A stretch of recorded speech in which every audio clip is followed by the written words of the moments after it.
It's time now for latest in local sports and sports. The state softball tournament continues up in Columbus today. The Wayne County girls survived yesterday in this double elimination event. The field's down to the final 6 teams. They'll have down to the final 3 after today. Girls have to win twice today and 3 games Saturday in order to claim the state championship in Quad A softball. In Game 1, Lady Jackets lost to Kell High School 8-5, but on Thursday evening they eliminated St. Pius by beating St. Pius by a score of 11-3. Morgan Boatwright picks up the win in the circle. Candace Thornton had 3 hits, 2 of those doubles. Marley Walling had 3 hits for the second straight game. Avery Smith, Ellie Harrison, and Reagan Harvey all had 2 hits in the win. Avery Smith with a double. Lady Jackets played today at 1 p.m. against Eastside High School, the number 1 seed from Region 8. They come into the game with a record of 25-3. Lady Jackets currently at 23-9. Once again, this is an elimination game. We'll update the game during the Wayne County-Ware County pregame show today at 7 p.m. here on Big Dog Country FM 105.5. With the win today, the girls play again this evening. Again, they must win 2 games today and then win 3 on Saturday in order to win the state championship. Game time today, 1 p.m. against Eastside High School. Wayne County High School football team closes out their 2024 football season at home tonight, hosting the Ware County Gators. Our coverage begins this afternoon with the Wayne County Coaches Show, in which we'll sit down with head coach John Mooring to get his thoughts on the game. Here's a portion of tonight's show in which he talks about how Wayne County will attack this Gator football team. Yeah, I mean, I think we need to spread them out a little bit on offense, and try to keep working on our run game. And we've shown the last couple of weeks that we can get some of the. We have some good backs. Victor Lovett's a great back. Tyrese Wright-Shellman's doing a really good job. We're getting Dawson Sykes some carry. We're getting Wyatt Hickok some carries. PJ Brown's doing a good job. Octavius Leggett's running the quarterback well. So, we just got to keep plugging away. Our O-line's getting better each week. And if we can just get those guys moving and limit the penalties, which has really been, our Achilles heel this year, I think we could have some success against them.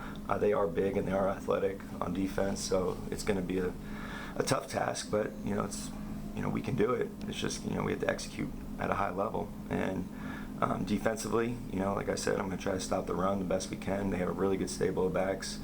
They're supposed to get their really good one back. I think they're South Carolina commit back, so that would be a tough task to try to slow him down. But force him to check the ball down with throws and not let any deep balls, and try to corral the run and just get him on the ground.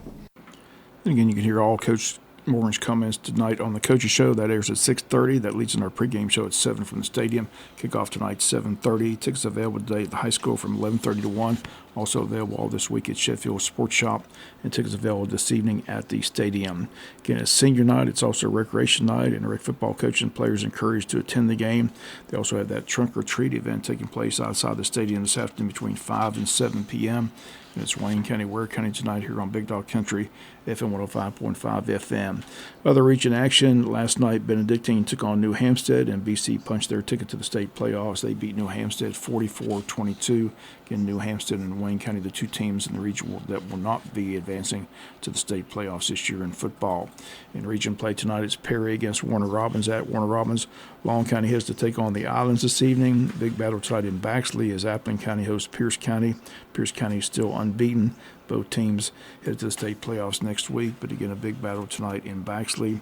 Valdosta plays Lions. Brunswick's at South Effingham. College football this weekend. Number 2 Georgia Bulldogs head to Jacksonville, Florida for the annual Border War game with the Florida Gators. And Dogs at 6-1, Gators at 4-3. But history in this game shows you can throw the records out. This game always has the attention of the SEC. Kickoff set for 3:30 on Saturday. Both teams had last Saturday also. Both teams are well rested. Again, Georgia has an issue in the first half as a couple of cornerbacks got charged with targeting in the last game, so they have to sit out the first half of this ball game against the Florida Gators. So again, should be an interesting ball game down in Jacksonville. Here on WIFO FM, we've got Georgia Southern football Saturday as the Eagles are in a Saturday night game at South Alabama. Kickoff set for 7:30. Pregame an hour before that. All the action here on Big Dog Country FM 105.5, and the Georgia Tech Yellow Jackets have the weekend off before they take on the Miami Hurricanes next Saturday. Other key games nationally, big matchup in the top 5, 2 top 5 teams battling out on Saturday. Ohio State at Penn State. That's a 12 noon kickoff. SEC Auburn hosts Vanderbilt. Texas A&M's at South Carolina. Tennessee plays Kentucky. ACC North Carolina takes on Florida State. Clemson plays Louisville. Another big matchup has Oregon taking on Michigan. Indiana still unbeaten. They take on Michigan State, and Army unbeaten. They take on the Air Force. NFL football last night, the New York Jets get a big win. They beat Houston 21-13. This Sunday, the Jacksonville Jaguars of Philadelphia. That's a 4:05 game that can be heard on AM 1370. Falcons host the Dallas Cowboys at the Mercedes-Benz Stadium. That's a 1 p.m. kickoff, and you can hear that game on Big Dog Country, FM 105.5 FM. Networks got their wish as the ratings for this year's World Series, the best since the year 2017. Dodgers 7-6 win in Game 5 was the most watched game since the Game 7 of 2019 when Washington beat the Astros in Game 7. 18.6 million viewers Wednesday night for the fifth and final game of this year's World Series.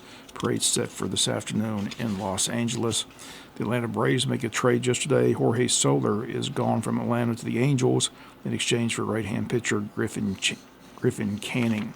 Southeast Georgia Turkey Trot 5K walk and run is scheduled for next Saturday, November 9th at JC Stadium. That'll be the 10th anniversary of the event.